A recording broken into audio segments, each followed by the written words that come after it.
So what you have here is the current Volkswagen Passat, which in itself is a pretty impressive machine, which has been given the old Audi A6 Allroad treatment. That is to say that some extra heft has been added into the suspension. It's been given a full four-wheel drive system underneath and a few extra rubbery protective-y bits so that when it gets a little bit tougher, not going to start breaking off expensive pieces. So we could have taken this for a drive around any of the roads on the estate. As any of you who have ever been here will know, there are some pretty good roads in West Sussex. But since this is a four-wheel drive thing, we thought we'd bring it here.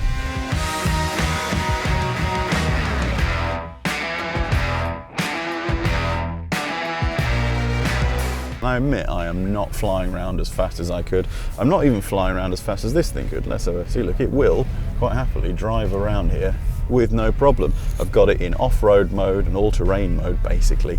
And look, it is handling everything that is thrown at it here perfectly well. I'm quite comfortable actually.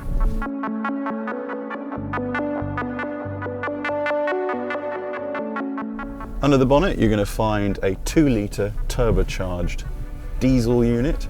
Turbocharging gives it 190 horsepower, but more importantly, has 295 pound-foot of torque. 295!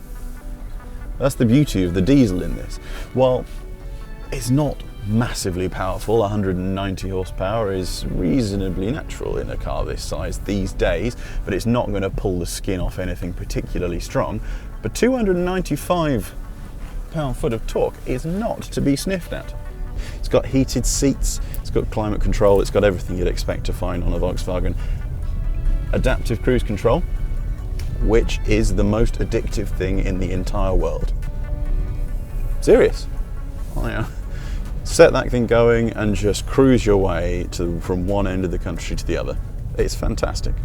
And this suspension on the road is smooth and supple and just glides you around wherever you want to go. But here is helping us out through all of this mud, and we nearly got stuck there.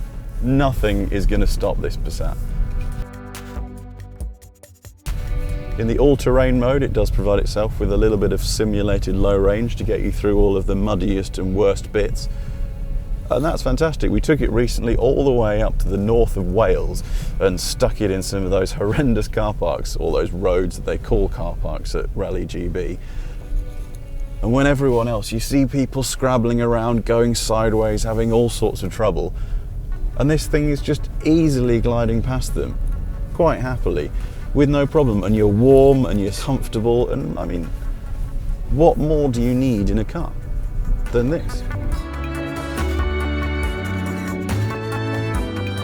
Oh, bit of understeer there, but look at that.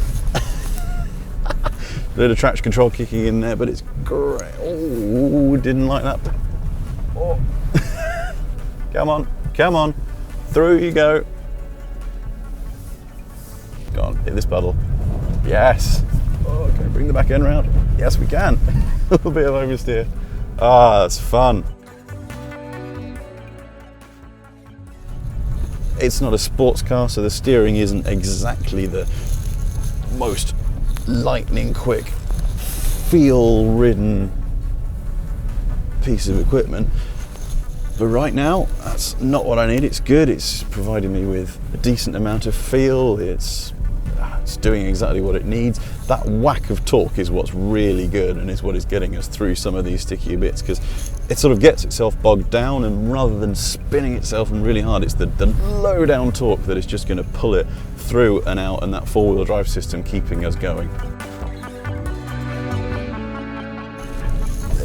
This is great. This is absolute bags of fun.